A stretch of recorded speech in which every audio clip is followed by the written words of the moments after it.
অসংখ্য ধন্যবাদ। শুভ সন্ধ্যা সবাইকে। আজকে আমি আবার ফেসবুক লাইভে চলে এসেছি একটা কারণে। আমাদের এই মুহূর্তে সাম্প্রদায়িক উস্কানি কারা দিচ্ছেন, কারা কিভাবে সাম্প্রদায়িক উস্কানি দ্বারা উত্তেজনামূলক বাক্য প্রদান করে আমাদের ত্রিপুরা রাজ্যকে অশান্ত করার চেষ্টা কারা চালাচ্ছেন, সেই সম্পর্ক নিয়েই আমার ব্যক্তিগত মতামত এবং সবার কাছে অনুরোধ রাখতে চাইব যাতে আমাদের শান্তিটা বিনষ্ট না হয়। কেননা বিগত কয়েকদিন যাবৎ আমরা দেখতে পাচ্ছি যে আমরা সোশ্যাল মিডিয়া খুললেই, ইউটিউব খুললেই বা ফেসবুক খুললেই আমরা দেখতে পাচ্ছি যে একটা জাতির সাথে আর একটা জাতির মধ্যে একটা মত বিরোধ। সেই মত বিরোধটা বা সেই একটা যে আমাদের মধ্যে যে উত্তেজনামূলক যে কথাবার্তা সেটা কোথা থেকে আসলো এবং সেই উস্কানিমূলক সাম্প্রদায়িক যে বাকবিতণ্ডা সেটা কোথা থেকে এলো এবং কিসের দ্বারা উৎপত্তি হলো, কারা উৎপত্তি করেছিল এবং বর্তমানে কি চলছে সেটাকে নিয়ে আমার ব্যক্তিগত মতামত প্রকাশ করব। এবং সবার কাছে আমি অনুরোধ রাখব যে যদি আপনাদের যুক্তিসঙ্গত মনে হয় তাহলে এই আমার লাইভটাকে শেয়ার করে দিবেন এবং যাহাতে সবার কানে গিয়ে পৌঁছে। আমার এই অনুরোধটা রাজ্য সরকারের কাছে, মাননীয় মুখ্যমন্ত্রীর কাছে এবং রাজ্যের পুলিশ প্রশাসনের কাছে এবং প্রত্যেকটা জেলার জেলা শাসকদের কাছে এবং প্রত্যেক বুদ্ধিজীবী মহলের কাছে যাহাতে আমার এই অনুরোধটা গিয়ে পৌঁছে, সেটা শেয়ার করে সাথে থাকবেন।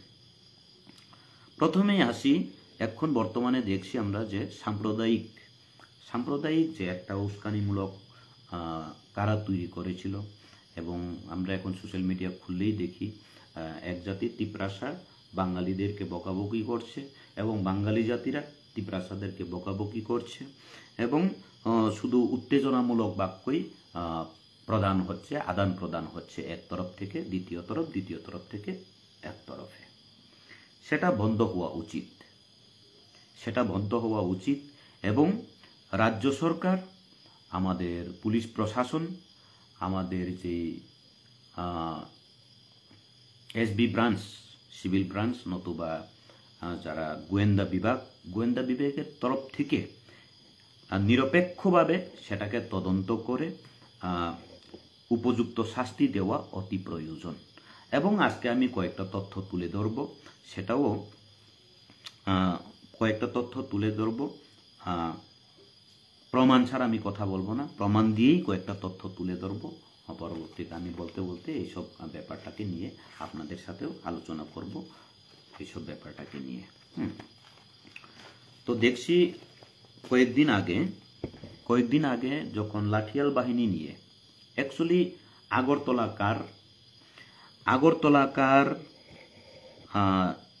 জিরানিয়াকার, আমবাসাকার, কাঞ্চনপুর কার, তেলিয়ামুড়া কার, বাঙালির একতরফা যে বাঙালির বলে যে একটা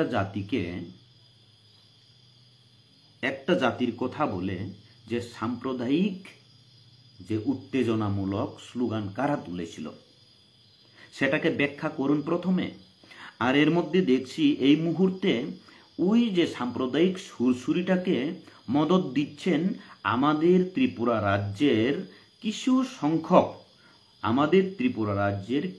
সংখ্যক আমাদের এই সমাজ গড়ার চাবিকাঠি, আমাদের এই সমাজের চতুর্থ স্তম্ভ বলে যারা নিরপেক্ষ সংবাদ মাধ্যম চালানোর জন্য যারা উৎপত্তি হয়েছেন, তাদের মধ্যে থেকেই দেখা যাচ্ছে ওনারাই কিন্তু এই সাম্প্রদায়িক আগরতলাকার বাঙালির সেই প্রচারটাকে ওনারাই কিন্তু এগিয়ে নিয়ে যাচ্ছেন এবং সাম্প্রদায়িকতার সুরসুরিটাকে ওনারাই মদত জুগিয়ে রয়েছেন।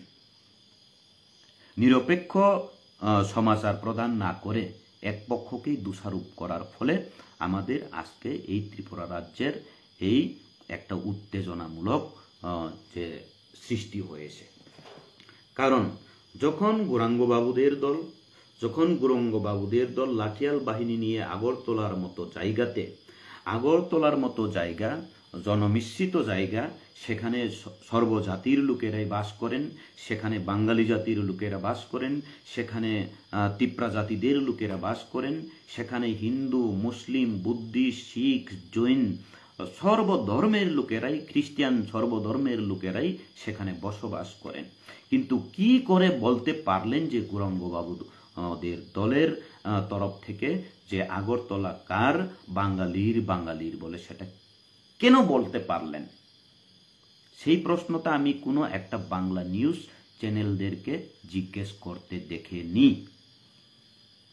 আর মহারাজ প্রদ্যুৎ কিশোর দেববর্মা দিল্লির যন্তর মন্তরে গিয়ে যখন আগরতলা কার, আগরতলা আমার বলে যখন কথা বলেছিল, তখন সাম্প্রদায়িক একখা দিয়ে তখন মহারাজকে বিভিন্ন চ্যানেলে, বিভিন্ন সমাচার মাধ্যমে আমি দেখেছি, বিভিন্ন যারা নিজেকে সমাজের চতুর্থ স্তম্ভ বলে দাবি করেন তাদেরকে দেখেছি একতরফা দোষারোপ করে সেই আমাদের মহারাজ প্রদ্যুৎ কিশোর দেববর্মাকে সাম্প্রদায়িক একখা দিয়েছেন।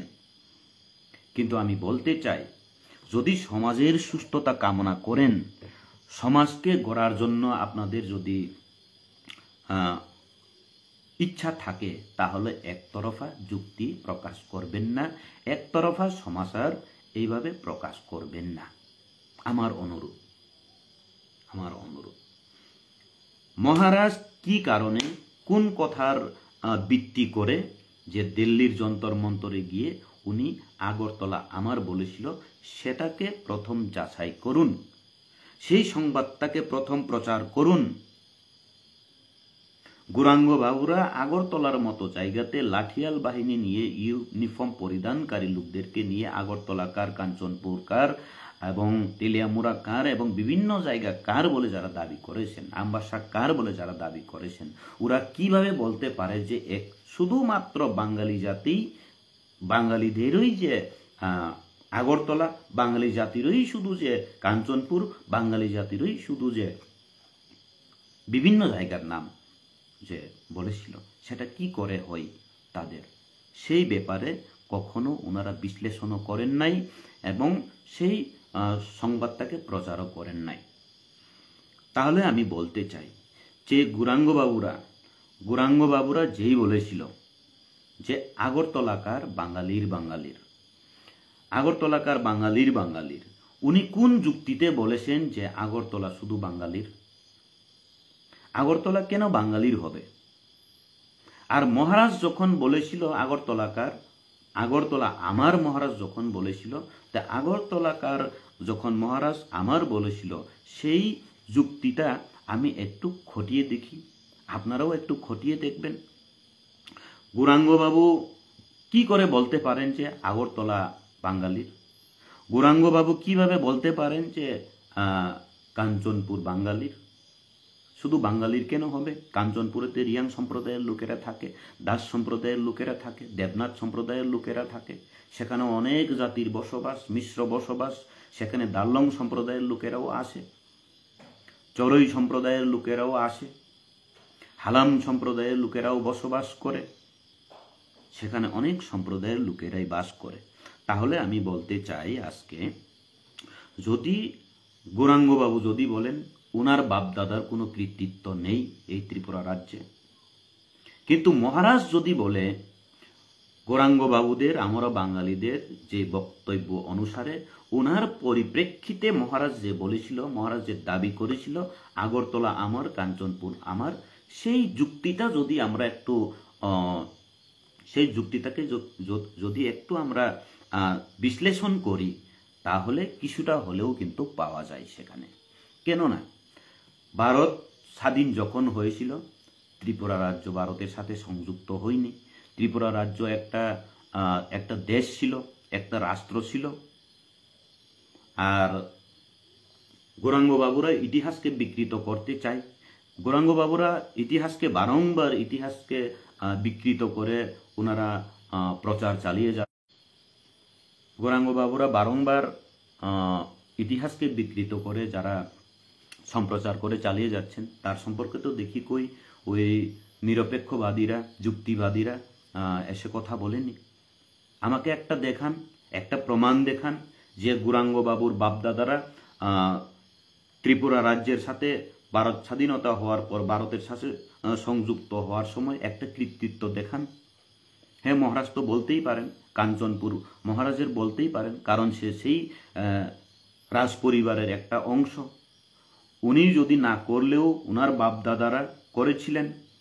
কাঞ্চনপুরের জায়গাটাকে যখন 1971 সালে যখন বাংলাদেশে বিতাড়িত হয়ে অনেকে প্রশ্রয় চেয়েছিলেন, প্রশ্রয় চাওয়ার ফলে ষষ্ঠী সমিতিকে সেখানে আমাদের সেই রাজমাতা কাঞ্চন প্রভা দেবী, রাজমাতা শুধু আমাদের ত্রিপুরা জাতিদের জন্য ছিল না, আমাদের রাজপরিবার ছিল শুধু ত্রিপুরা জাতিদের জন্য নয়, আমাদের রাজপরিবার আমাদের ত্রিপুরা রাজ্যের গর্ব, আমাদের ত্রিপুরা রাজ্যের গর্ব।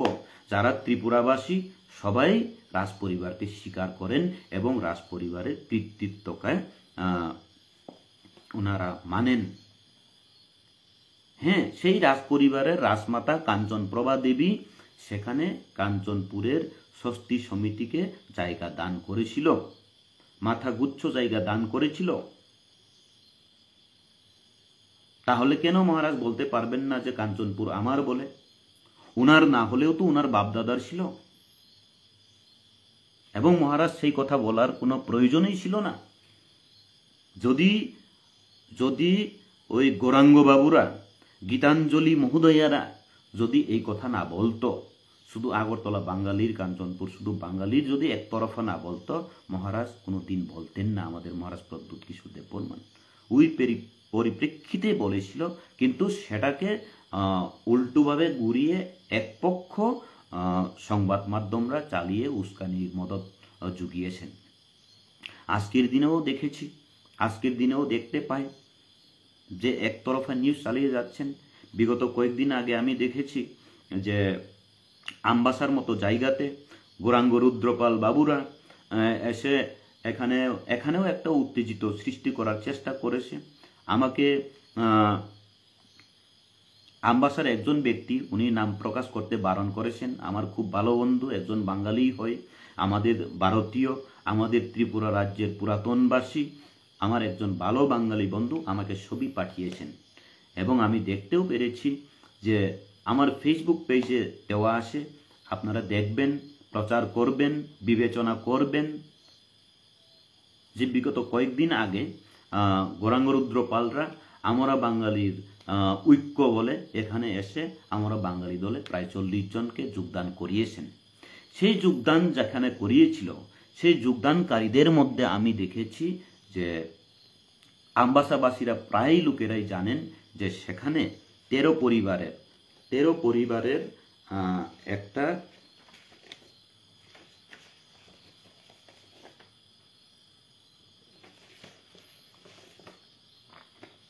সেখানকার আমাদের ভারতীয়, আমাদের ত্রিপুরার বাসিন্দা, আমি তিপ্রাসা বাঙালি বলে বলতে চাই না, ভারতীয় হিসেবে বলতে চাই। সেখানে যে খতিনমোহন মলছম বলে এক ব্যক্তির জায়গা, বসত বাড়ি এবং জমিন সেখানে রয়েছে, সেই জমিন আমি তথ্য সহকারে আমার ফেসবুক পেজে দিয়েছি, আপনারা দেখে নেবেন। আমি আশা করি খতিনমোহন মলছম, আপনারা যদি গুগলে সার্চ করে নিতে পারেন। মৌজা হয়েছে কমলাসরা মৌজা, খতিয়ান নং 120। আমি আস্তে ধীরেই বলছি, আপনারা প্রয়োজনে গুগলে যান, গুগলে গিয়ে সার্চ করুন। গুগলে গিয়ে ই জমি বলে একটা সাইট আছে, সেই সাইটে গিয়ে দেখুন যে আমবাসা মৌজা কমলাসরা, খতিয়ান নম্বর 120, মহকুমা আমবাসা, তহসিল দলুবাড়ি, রেভিনিউ সার্কেল আমবাসা। সেই জায়গাটাতে সেটাকে আপনারা সার্চ করে দেখে নিন, সেখানে জায়গার মালিকের নাম এবং জায়গা কতটুকু সেটা সব উঠে আসবে। খতিনমোহন মলছম নামে এক ব্যক্তির জায়গাতে প্রায় ওনার জায়গা হয়েছে 2 একর 18 শতক 0 হেক্টর আর 883 আর 2 একর 18 শতক জমিন।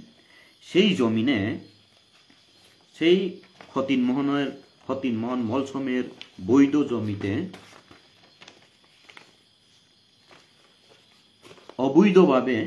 অবৈধভাবে 13টা পরিবার সেখানে দখল করে বসে রয়েছেন। সেখানে দখল করে বসে রয়েছেন। আর সেই 13 জনের মধ্যে আমি নামটা বলে দেব। 1 নম্বর শ্রী রঞ্জিত দেবনাথ, পিতা কৃষ্ণ দেবনাথ, ধীরেন্দ্র পাল, পিতা শম্ভু পাল, চিত্তরঞ্জন পাল, পিতা Debendra Pal, Gautam Pal, son of Gopal Pal, Ganesh Chowdhury, son of late Birendra Chowdhury, Sadhan Rudra Pal, Mahimchandra Rudra Pal, Dipak Rudra Pal, পিতা সাধন রুদ্র পাল, রূপক চন্দ্র পাল, পিতা সাধন রুদ্র পাল, নীরেন রুদ্র পাল, সুদন রুদ্র পাল, টিটু পাল, বিদুভূষণ পাল, বীরেন্দ্র দেবনাথ, পিতা কৃষ্ণদন দেবনাথ, সুকেশ চৌধুরী, পিতা বীরেন্দ্র চৌধুরী, মারণীবালা পাল, ওয়াইফ অফ নগেন্দ্র পাল। 13টা পরিবার সেখানে বসবাস করছে অবৈধভাবে। 13টা পরিবার সেখানে বসবাস করছে। এবং এই বিগত কয়েকদিন আগে আমি এখানে অনেকটা রুদ্রপালের নাম দেখেছি, যে সুদন রুদ্রপাল, দীপক রুদ্রপাল, রূপক রুদ্রপাল, নীরেন রুদ্রপাল, আরো অনেকের নাম দেখেছি। এবং বিগত কয়েকদিন আগে গীতাঞ্জলি মহোদয়েরা বলেন যে সাম্প্রদায়িক কারা, আগরতলা কার, আমবাসা কার, আমি সব জায়গার কথা বলবো না। এখন যদি বলতে চাই, গৌরাঙ্গ বাবুরা বিগত কয়েকদিন আগে কুলাই বাজারে এসে যারা 40 পরিবারের আমরা বাঙালিতে যোগদান করেছে বলে যে ছবিটা প্রকাশ করেছেন, সেখানকার আমার একজন ভালো বাঙালি বন্ধু আমাকে ছবি পাঠিয়েছেন যে ওই 13 পরিবারের থেকে অনেক অংশের লোকেরাই সেখানে প্রথম সারিতে দাঁড়িয়ে রয়েছেন। তাহলে আমি এখন বলতে চাইব, সেই 13 পরিবারের জায়গার মালিক কে? যদি তখন বলে রুদ্রপাল বাবুরা, গীতাঞ্জলি মহোদয়েরা যখন বলে বাঙালির যদি বলে, আমি বলতে চাইব সেটা না। সেই 13 পরিবার জায়গার জমিনের মালিক খতিনমোহন মলসম, আমি সেটা বলবো। সেই 13 পরিবার যেখানে অবৈধভাবে অনুপ্রবেশকারীরা অবৈধভাবে যারা সেখানে বসবাস করে রয়েছেন, সেই 13 পরিবারের জমিনের মালিক কে যদি বলে, আমি বলবো খতিনমোহন মলসম। উনার অন্যায়ের বিচার করতে হবে, আপনারা বলতে হবে, আমাদের আমবাসীরা বলতে হবে। বৈধ অবৈধর ব্যাপার নিয়ে আওয়াজ তুলতে হবে। আজকের দিনে যদি আমার সেই আমবাসার সেই আমার বাঙালি বন্ধু, সেই পুরাতন বাঙালি বন্ধু, সেই ভারতীয় বাঙালি বন্ধু আমাকে যদি দেখিয়ে না দিত, ওই 13 পরিবারের মধ্যে থেকে আমরা বাঙালি দলে ওই যোগদান করেছিলেন ওই লোকেরাই এখানে আসে। এবং ওনারাই সুরসুরি তুলছেন যে জাতি দাঙ্গা সৃষ্টি করার সাম্প্রদায়িক উস্কানি নাকি মহারাজ তৈরি করছেন বলে একতরফা দোষারোপ করে যাচ্ছেন। কিন্তু আপনারাই বিচার করুন, সেই 13 পরিবার একজন ব্যক্তির জায়গা দখল করে যে অবৈধভাবে বসবাস করছে, সেটা কি ন্যায় হয়েছে? সেটা অন্যায় হয়নি? আর এর মধ্যে শুনেছি, কিছুক্ষণ আগে আমাকে ফোন করেছে আমাদের পুরাতন বাঙালিরা, আমাদের ত্রিপুরা রাজ্যের রাজ্যবাসীরা, আমাদের প্রকৃত ভারতীয়রা, কি তিপ্রাসা কি বাঙালি, কেউ এই সাম্প্রদায়িক দাঙ্গা চাই না। আমি এর মধ্যে শুনেছি আমার একজন আমবাসার, আমি নাম প্রকাশ করব না, উনি বলেছেন আমাকে, এর মধ্যেই যারা আমরা বাঙালিতে যোগদান করেছেন, ওনারা একটা ইমোশনালি অনেকটা ক্লাবে, অনেকটা বাঙালিদের ক্লাবে, অনেকটা বাঙালিদের সংগঠনে, অনেকটা বাঙালিদের বাড়িতে বাড়িতে গিয়ে ওনারা সাহায্য চাইছেন। কিসের সাহায্য? যে আমরা বাঙালি হয়ে আমাদেরকে সাহায্য করবেন না কেন? আমরা প্রয়োজনে জাতি দাঙ্গা লাগিয়ে দেব, তবুও আমরা এই জমি ছাড়ব না। বৈধভাবে নোটিশ দেওয়া হয়েছে, ডিএম অফিস থেকে বারংবার নোটিশ দেওয়া হয়েছে, এসডিএম অফিস থেকে বারংবার নোটিশ দেওয়া হয়েছে।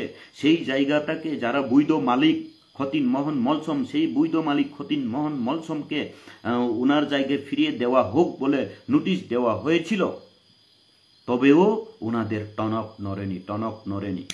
আর ওনারাই বলছে আম্বাসাকার বাঙালির বলে। আম্বাসাতে আরো এমন প্রচুর জায়গা রয়েছে, অনেক মগদের জায়গা, অনেক মলসমদের জায়গা, অনেক কলইদের জায়গা, অনেক দেববর্মাদের জায়গা আছে, অনেক বাঙালিদের জায়গা।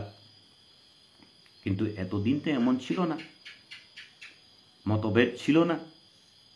তাহলে আজকের দিনে কেন? সংবাদ প্রকাশ করুন আপনারা নিরপেক্ষভাবে। কেন এক জাতিকে এইভাবে?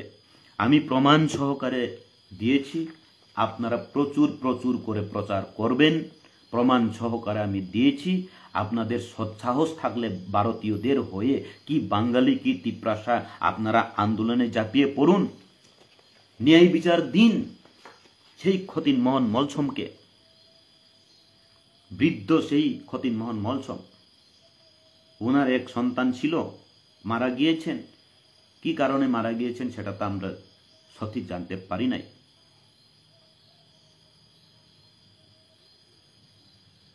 ন্যায় বিচার দিতে হবে একজন ভারতীয় হিসেবে, একজন ত্রিপুরাবাসী হিসেবে। আপনারা সংবাদ মাধ্যমরাও সেটাকে তদন্ত করুন যে আমরা বাঙালির, আগরতলা বাঙালির, ত্রিপুরা বাঙালির বলে যারা দাবি করেছেন, ওনাদের ব্যাকগ্রাউন্ড, ওনাদের তথ্য আপনারা দেখুন, খুঁজুন ওনাদের ব্যাকগ্রাউন্ড কি, ওনাদের বাসস্থান কোথায়, ওনারা কি কারণে এমন সাম্প্রদায়িক উত্তেজনা বাক্য ওনারা প্রকাশ করছেন। জাতি ধর্ম বর্ণ নির্বিশেষে আপনারা সমাজ প্রচারণ করুন, আমাদের আপত্তি থাকবে না, আমাদের আপত্তি থাকবে না। মহারাজ কেন বলবে না? যদি গৌরাঙ্গ বাবুই বাঙালির যদি বলতে পারে, মহারাজ কেন বলতে পারবে না? ওনার কথার, গৌরাঙ্গ বাবুর কথার ভিত্তি করে কেন বলতে পারবেন না যে মহারাজ ত্রিপুরা আমার বলে? কেন বলতে পারবে না? সেই রাজপরিবার যে বাংলা ভাষাকে রাজকীয় ভাষা বলে সম্মান দিয়েছিল, কই মহারাজ তো কখনো সাম্প্রদায়িক মনোভাব চিন্তাধারা করেননি। বাংলা ভাষাকেও তো মহারাজ প্রাধান্য দিয়েছিল, হ্যাঁ, রাজকীয় ভাষা বলে স্বীকৃতি দিয়েছিল। বলতে হয় বিশ্বকবি রবীন্দ্রনাথ ঠাকুর, ওনার সাথে আমাদের রাজ পরিবারের একটা সুসম্পর্ক ছিল। যখন নাইট উপাধিও পাননি, যখন কবি বলে পরিচিতই হননি, আমাদের মহারাজদের দ্বারা ওনাকে নাইট উপাধি ভূষিত করা হয়েছিল। আমাদের মধ্যে তো সুসম্পর্ক রয়েছে। কাঞ্চনপুরে ষষ্ঠী সমিতিকে যারা বাংলাদেশ থেকে বিতাড়িত হয়ে এসেছিল তাদেরকে থাকার জায়গা করে দিয়েছিল। আগরতলার মতো জায়গাতে সেই রাজ পরিবার ধর্ম নির্বিশেষে সবার জন্য, সবার উন্নতির স্বার্থে জমিন দান করেছিল। স্বাস্থ্যের জন্য হসপিটাল, শিক্ষার জন্য স্কুল কলেজ, যাতায়াতের জন্য বিমানবন্দর কারা করেছিল? তখন কি গৌরাঙ্গ বাবুরা ছিলেন? যখন সেই জায়গা দান করেন, উড়োজাহাজের জায়গা দান করেন, তখন গৌরাঙ্গ বাবুরা দান করেছিল? ওনার বাপদাদারা করেছিল নাকি আমাদের রাজ পরিবারের লোকেরা করেছিল? যখন ত্রিপুরা রাজ্যও ছিল না, ত্রিপুরা একটা দেশ ছিল, একটা রাষ্ট্র ছিল, ত্রিপুরা রাষ্ট্রর সাথে ভারত দেশের সাথে ত্রিপুরার দেশ যখন চুক্তি হয় তখন কে চুক্তিটা করেছিল? যদি গৌরাঙ্গ বাবুদের বাপ দাদাদের জায়গা হতো তাহলে গৌরাঙ্গ বাবুরাই তো সেখানে সিগনেচার করতো না। স্বাক্ষর কে করেছিলেন? ত্রিপুরা রাষ্ট্রর সাথে ভারত রাষ্ট্রর স্বাক্ষর কাদের মধ্যে হয়েছিল? সেই রাজ পরিবারের দ্বারাই তো হয়েছিল না। তাহলে ত্রিপুরা রাজ্য কার যদি বলতে চাই, ত্রিপুরা রাজ্য এখন বর্তমানে সবারই, যেই মালে তাদেরই। নিরপেক্ষতা বজায় রাখুন। কিন্তু আমাদের মহারাজ প্রদ্যুৎ কিশোর দেববর্মা যেই কথাটা বলেন তার পরিপ্রেক্ষিতে, গৌরাঙ্গবাবুর পরিপ্রেক্ষিতে যদি মহারাজ বলেন, হ্যাঁ মহারাজের সত্যতা কিছু পাওয়া যায়। এখন বর্তমান গণতন্ত্র যুগ, রাজা বলে নেই আপনারা মনে করেন, হ্যাঁ আমরা আমাদের হৃদয় থেকে আমরা সম্মান জানাই সেই রাজ পরিবারের কৃতিত্ব, সেই রাজ পরিবারের সম্মান, সেই রাজ পরিবারের কৃতজ্ঞতা আমরা স্বীকার করি বলে আমরা সেই রাজ পরিবারের বংশধর মহারাজ বলে আমরা সম্বোধন করি, সম্মান জানাই।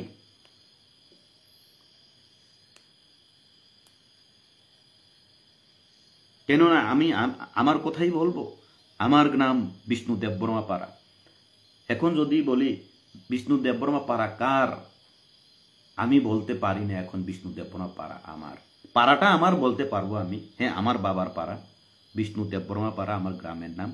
আমার বিষ্ণু দেববর্মা পাড়া কার যদি বলে, বিষ্ণু দেববর্মা আমার বলে দাবি করতে পারবেন শুধুমাত্র এই বিষ্ণু দেববর্মা পাড়ায় যারা বসবাস করে।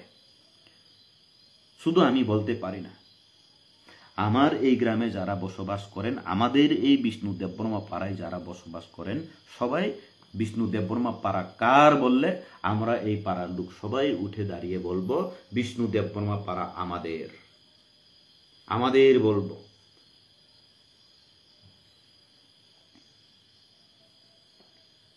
আমার বাবা নেই, আমার বাবা মৃত হয়ে গেছেন, ইহলোক ত্যাগ করেছেন। ইহলোক ত্যাগ করেছে বলেই যে আমার বাবার কৃতিত্ব এখানে থাকবে না, সেটা তো হয় না, না সেটা হয় না। সত্যতাকে স্বীকার করতে হবে। সেই রাজন্য যুগ এখন নেই, গণতন্ত্র যুগ আসে বলেই সেই রাজ পরিবারের বংশধরকে আমরা কি মানতে পারি না, সম্মান দিতে পারি না? সম্মান দিতে পারি না? রাজ পরিবার কি আমাদের শুধু তিপ্রা জাতিদের জন্য ছিল? না, রাজ পরিবারের কৃতিত্ব সাম্প্রদায়িক সেখানে কিচ্ছু দেখা যায় না। ধর্ম বিরোধী ছিল না। যখন ত্রিপুরা রাজ্য একটা রাষ্ট্র ছিল তখনও ধর্ম বিরুদ্ধে ছিল না আমাদের মহারাজ, আমাদের রাজ পরিবার কোনো জাতির বিরুদ্ধে ছিল না, কোনো ধর্মের বিরুদ্ধে ছিল না। এর কারণেই তো রাজন্য যুগে সেখানে আমাদের খ্রিস্ট ধর্মাবলম্বীদের জন্য চার্চ তৈরি হয়েছিল, হিন্দু ধর্মাবলম্বীদের জন্য বিভিন্ন মন্দির তৈরি হয়েছিল, বুদ্ধিস্ট ধর্মদের জন্য বুদ্ধ মন্দির তৈরি হয়েছিল, মুসলিম ধর্মাবলম্বীদের জন্য সেখানে আজান করার জন্য সেখানে মসজিদ তৈরি করা হয়েছিল। তাহলে কি করে বলতে পারেন যে সেই রাজ পরিবারের বংশধর সাম্প্রদায়িক বলে? যুক্তিটা দেখান। আর ইতিহাসকে বিকৃত করে যারা উল্টো পাল্টু কথা বলে তাদেরকেই সমর্থন জানাবেন, সেটা ন্যায় মনে করি না, সেটা উচিত মনে করি না। সেই বাংলাদেশ স্বাধীন হওয়ার পর, হ্যাঁ যখন দেশভাগ হয়েছিল, দেশভাগ হওয়ার সময় কে ভারতে থাকবে, কে বাংলাদেশে থাকবে, কে পাকিস্তানে থাকবে, কে ভারতে থাকবে, তখনই তো সিদ্ধান্ত হয়ে গেছিল না। এখন যদি বলে দেশভাগ হওয়ার পরেও যদি বলে